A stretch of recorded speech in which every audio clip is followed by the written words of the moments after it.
Hello दोस्तों, welcome back to our channel. I hope you guys are doing absolutely well. मैं हूं आपका daily दोस्त एक नए टॉपिक के साथ। एक आदमी जो अपनी हाई स्कूल की शिक्षा भी पूरी नहीं कर पाया, जो इतने गरीब परिवार से बिलोंग करता था कि अर्ली एज में ही उसे अपने परिवार की आर्थिक मदद करने के लिए नाश्ते की रेडी पर काम करना पड़ा। ऐसे व्यक्ति ने जब दुनिया से विदा ली तब उनकी नेटवर्थ 62,000 करोड़ रुपए से भी ज्यादा थी। अब यहाँ इस पर्सनालिटी को पहचान ना पाने की कोई गुंजाइश ही नहीं है। जी हाँ, आज हम बात करने वाले हैं धीरूभाई अंबानी के बारे में। So let's begin. Dhirubhai Ambani का पूरा नाम धीरजलाल हीराचंद अंबानी था।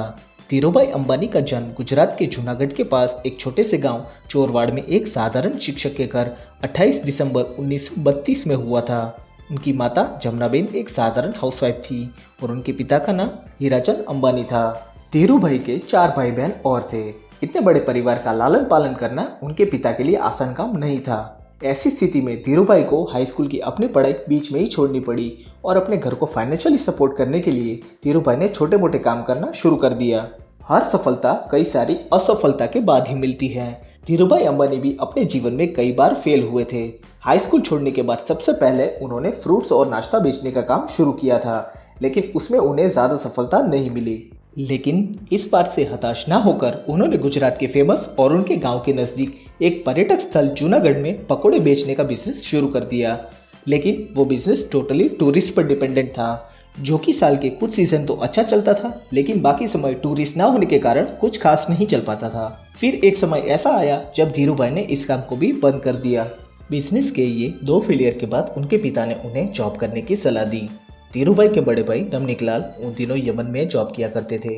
उनकी मदद से धीरूभाई को यमन में नौकरी मिल गई और उन्हें अब्रॉड जाने का मौका मिला।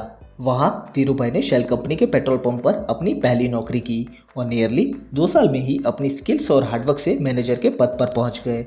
लेकिन मैनेजर की पोस्ट पर होने के बावजूद उनका मन उनकी जॉब में कम और बिजनेस अपॉर्चुनिटीज में ज़्यादा लग रहा था। वे हर समय बस यही सोचते रहते थे कि कैसे वे अपना कोई बिजनेस डेवलप कर सकें और एक सक्सेसफुल बिजनेसमैन बन पाएं। उनकी लाइफ की 2 छोटी सी स्टोरीज उनके बिजनेस करने के स्ट्रॉन्ग डिजायर्स के बारे में सब कुछ कहती हैं।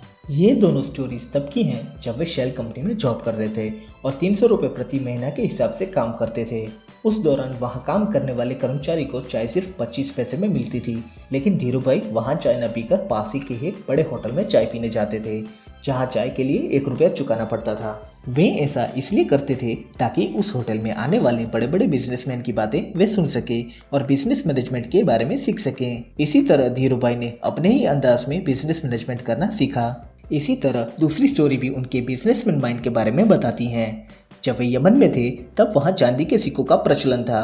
धीरूभाई को ये बात पता थी कि सिक्कों में जिस चांदी का उपयोग किया गया है उस चांदी का मूल्य सिक्कों की कीमत से कहीं ज़्यादा है। इसलिए उन्होंने उन सिक्कों को लंदन की एक कंपनी में मेल्ट करवाना शुरू कर दिया और इससे पहले कि यमन गवर्नमेंट को इसके बारे में पता चलता, धीरूभाई अच्छा खासा प्रॉफिट कर चुके थे। यमन में सब ठीक ठाक चल रहा था, तभी यमन की आज़ादी की लड़ाइयाँ शुरू हो गई। इसी वजह से यमन में रह रहे हजारों भारतीयों को अपनी जॉब छोड़नी पड़ी। ऐसे में धीरूभाई अंबानी भी अपनी नौकरी छोड़कर भारत वापस लौट आए, लेकिन यमन से वापस आना उनके लिए अच्छा साबित हुआ। नौकरी के चले जाने के बाद उन्होंने अब सिर्फ बिजनेस करने का डिसीजन लिया। धीरूभाई को मार्केट और बिजनेस का अच्छा एक्सपीरियंस हो गया था। वे समझ गए थे कि भारत में पॉलिस्टर की मांग सबसे ज़्यादा है और विदेशों में भारतीय मसालों की। अब उनके पास बिजनेस आइडिया तो था, लेकिन बिजनेस करने के लिए इन्वेस्टमेंट मनी नहीं था। इसलिए उन्होंने अपने मामा त्र्यंबकलाल दमानी के साथ मिलकर इंपोर्ट एक्सपोर्ट बिजनेस की शुरुआत की। इंपोर्ट एक्सपोर्ट करते हुए उन्होंने सिर्फ 15,000 रुपये के साथ रिलायंस कॉरपोरेशन की शुरुआत मस्जिद बंदर की नरसिंहनाथ स्ट्रीट पर छोटी सी ऑफिस से की थी। यहीं से रिलायंस कंपनी का जन्म हुआ, जहां से भारत के मसाले विदेशों में और विदेशों का पॉलिस्टर भारत में बेचने की शुरुआत हुई। रिलायंस कॉरपोरेशन की पहली ऑफिस नरसिंहनाथ स्ट्रीट में बनी थी, जो कि सिर्फ 350 स्क्वायर फीट का कमरा था, जिसमें सिर्फ एक टेलीफोन, एक टेबल और 3 चेयर्स थी। इसके बाद रिलायंस ने सूत के कारोबार में प्रवेश किया। ये बिजनेस बहुत रिस्की था और उनके मामा को रिस्क लेना बिल्कुल पसंद नहीं था।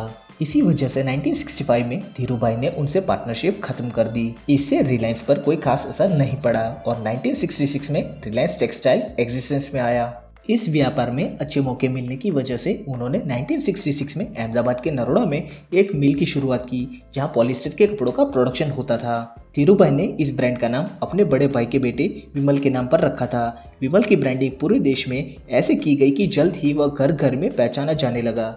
इन्हीं सब स्ट्रगल्स के बीच धीरूभाई का विवाह कोकिलाबेन से हुआ और जिनसे उन्हें 2 बेटे मुकेश और अनिल तथा 2 बेटियां नीना और दीप्ति हुई। उन्होंने इसके बाद पीछे मुड़कर कभी नहीं देखा। भारत में इक्विटी कल्ट की शुरुआत का श्रेय भी धीरूभाई को ही जाता है। जब साल 1977 में रिलायंस ने आईपीओ जारी किया था तब 58,000 से ज़्यादा इन्वेस्टर्स ने इन्वेस्ट किया था। धीरूभाई ने अपने बिजनेस का विस्तार अलग अलग सेक्टर्स में भी किया था, जैसे कि petrochemicals, telecommunications, information technology, energy, power, retail, textile, infrastructure services, capital markets and logistics. Dhirubhai Ambani पर सरकार की नीतियों को प्रभावित करने और नीतियों की कमियों से लाभ उठाने के कई आरोप लगे थे। धीरूभाई और British Indian businessman Nusli Wadia के बीच हुए बिजनेस क्लैश पर भी बहुत कुछ लिखा जा चुका है। लगातार ग्रो कर रहे बिजनेस के बीच उनकी हेल्थ बिगड़ने लगी थी और 6 जुलाई 2002 को उनकी डेथ हो गई। साल 2002 के दौरान अंबानी देश के सबसे रिचेस्ट पर्सन बन के उभरे थे। मीडिया रिपोर्ट के अनुसार जब उनकी डेथ हुई थी तब तक रिलायंस 62,000 करोड़ की कंपनी बन चुकी थी। उनकी डेथ के बाद उनके बिजनेस को उनके दोनों बेटों ने अच्छे से संभाला है। धीरूभाई अंबानी को 2016 में पद्म विभूषण से भी नवाजा गया था। तो दोस्तों, ये थी भारत के सबसे सफल बिजनेसमैन के जीवन की कहानी। So that's it for today guys. अगर आपको इस वीडियो की कोई भी बात अच्छी लगी हो for whatsoever reason, please hit the like button. यहाँ तक देखने के बाद लाइक बटन तो दब जाना चाहिए और कमेंट बॉक्स में कमेंट कीजिए कि आपको ये वीडियो कैसा लगा। एंड सब्सक्राइब करें हमारी चैनल को अगर अभी तक नहीं किया है और बेल आइकन को भी क्लिक करें ताकि हमारी नोटिफिकेशंस आपको मिलती रहें। So with that being said, मिलते हैं नई वीडियो में। Till then take care, bye bye.